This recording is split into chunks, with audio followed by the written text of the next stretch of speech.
In a small, quiet town where life moved at a steady and predictable pace, there lived a father who worked with his hands every single day. His life was not glamorous, and it was far from easy, but it was honest. Every morning before the sun fully rose, he was already awake, preparing for the day ahead. He opened his small workshop, arranged his tools, and began working while the rest of the town was still stretching into the morning. There was a rhythm to his life: discipline, consistency, and quiet responsibility. He didn't talk much about success, but you could see it in the way he showed up, day after day, without excuses. He wasn't rich, but he was stable, and more importantly, he was moving forward. His son, however, lived in the same house, but in a completely different world. While the father respected time, the boy treated it like something endless. He woke up late, long after the day had already begun, moving slowly as if nothing in life required urgency. His afternoons were empty, filled with wandering, laughing, and sitting around with friends who were just as directionless as he was. There were no goals, no structure, no real sense of purpose, just comfort, distraction, and delay. From the outside, it looked like freedom, but in reality, it was a life going nowhere, one wasted day at a time, while everything around him quietly kept moving forward without him. The boy had a habit that felt harmless, but quietly controlled his entire life. Whenever something required effort, learning a skill, helping his father, doing anything that actually mattered, he would say the same thing, almost automatically: "I'll start tomorrow." It sounded reasonable, even responsible, like he had a plan. But in reality, it was just a way to escape the present. Because tomorrow is easy, tomorrow doesn't demand action, tomorrow doesn't hold you accountable. So he kept pushing everything forward. One day became the next, and the next became a pattern. Learning? Tomorrow. Helping? Tomorrow. Fixing his life? Tomorrow. And the more he repeated it, the more normal it felt, like he had all the time in the world. His friends were no different. They sat together for hours, talking about what they would do: someday start a business, leave the town, become something bigger. But it was always someday, never today. Their laughter was loud, but behind it was something empty. Because deep down, none of them were moving forward. Meanwhile, real life didn't wait. People around them were growing, building, improving. The boy saw it, but he didn't feel it. Not yet. To him, life still felt like something that would begin later. Like he was standing at the edge, waiting for the right time to step in. But what he didn't understand was this: life doesn't begin when you're ready. It begins whether you act or not. And while he kept saying tomorrow, something invisible was happening. Days were passing, time was being spent, opportunities were quietly disappearing. He thought he was delaying action, but in truth, he was slowly deciding his future. Because every time you choose later, you are choosing a life that never changes. At first, the father believed this was just a phase, something temporary, something that would pass with time. So he did what most people do: he tried to guide his son with words. In the evenings, after a long day of work, he would sit beside him and speak calmly, not as someone demanding obedience, but as someone who understood how life really works. He told him about discipline, about learning early, about how time, once wasted, never comes back. The boy listened. He nodded. He even agreed. But agreement is easy when there's no action attached to it, because the next day, everything stayed the same. The same late mornings, the same empty hours, the same excuses. So the father tried again, this time with more weight in his voice. He warned him that life would not always be this forgiving, that comfort now would turn into regret later. But the boy didn't feel the urgency. He smiled, leaned back, and repeated the same familiar line: "I'll start tomorrow." And that's when the father understood something deeper. This was no longer a problem of knowledge. His son already knew what was right. He simply didn't feel it. And that changes everything, because people don't change when they understand something. They change when they experience it, when something hits them hard enough to break through comfort. So one day, the father stopped talking, completely. No more advice, no more warnings, no more repeating himself. Not because he gave up, but because he chose a different way, a quieter way.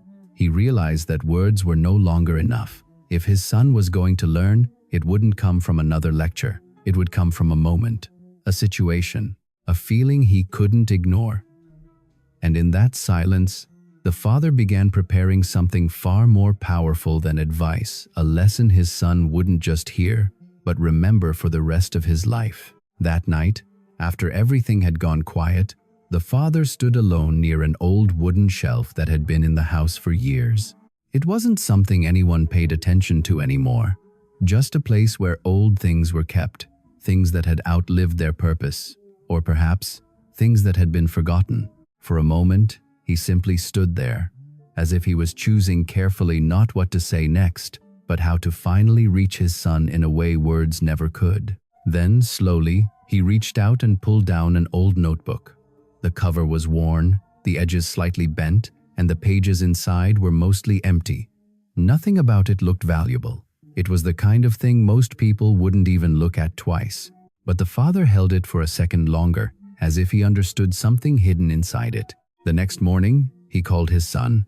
The boy walked in casually, expecting the usual conversation, another reminder, another piece of advice he wouldn't follow. But this time was different. The father didn't lecture. He didn't explain.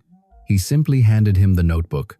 "Go to the market today," he said calmly, "and ask people how much they would pay for this." That was all. No deeper meaning. No instructions beyond that. The boy looked at the notebook, slightly confused, turning it over in his hands. It didn't look like it was worth much, but at the same time, it felt like an easy task. No effort, no responsibility, just asking a few questions and coming back. "All right," he said, without thinking too much about it. And just like that, he stepped out of the house, carrying something that seemed completely ordinary, yet was about to show him something he had never truly seen before. The next morning, the boy took the notebook and headed toward the market, walking the same familiar path he had walked countless times before. Around him, life was already in motion, vendors setting up their stalls, people bargaining, voices blending into a constant hum of activity. But to him, it was just another ordinary day. When he reached the first stall, he held out the notebook and asked, "How much would you pay for this?" The man glanced at it briefly and shrugged. $1, he said. The boy nodded and moved on. At the next stall, someone said, "Maybe $2. Another waved him off completely, uninterested. As he continued asking, the answers kept changing. Some people saw no value in it at all. Others gave it a small price, but no one treated it as something important. By the time the sun began to dip slightly, the boy had heard enough. Different people, different opinions, different values. He slipped the notebook back into his hand and slowly made his way home. When he returned, he told his father everything. "It depends on the person," he said. The father looked at him for a moment, then nodded quietly. No long explanation, no correction, just that simple acknowledgement. And somehow, that silence made the moment feel heavier than expected. Because without realizing it, the boy had just learned something important. Value isn't fixed. It depends on who is looking and how deeply they understand what they're holding. And if you're starting to connect that to your own life right now, that's a good sign. You might want to stick around and maybe subscribe, because this story is just getting to the part that changes everything. The next morning, the father called his son again and handed him the same notebook, his expression calm but unreadable. The boy looked at it, slightly puzzled, wondering why he had to repeat the same task. But this time, before he could ask, the father spoke. "Go back to the market," he said, "but don't ask for the price of the notebook anymore." The boy frowned. Then the father continued, slowly, "Ask them what the empty days inside it are worth." For a moment, the boy just stood there, unsure if he had heard correctly. "The empty days?" he repeated. It didn't make sense. A notebook could be priced. That was logical. But days? How could anyone put a value on something like that? The father didn't explain. He simply gave a small nod, as if the answer was something the boy needed to find on his own. So once again, the boy walked toward the market. But this time, His steps were slower. The same streets, the same noise, the same people, but something felt different. When he reached the first stall, he hesitated before speaking, then finally asked, "What is the price of the empty days inside this notebook?" The man looked at him, confused, then laughed. Not lightly, but the kind that made others turn and stare. The boy felt his face heat up, but he kept going. At the next stall, the reaction was worse. "What kind of question is that?" Someone snapped. "Don't waste my time." That sentence hit harder than expected. Don't waste my time. He moved from one place to another, asking again and again, but the answers didn't change, only the reactions. Laughter, annoyance, dismissal, and slowly, something inside him began to shift.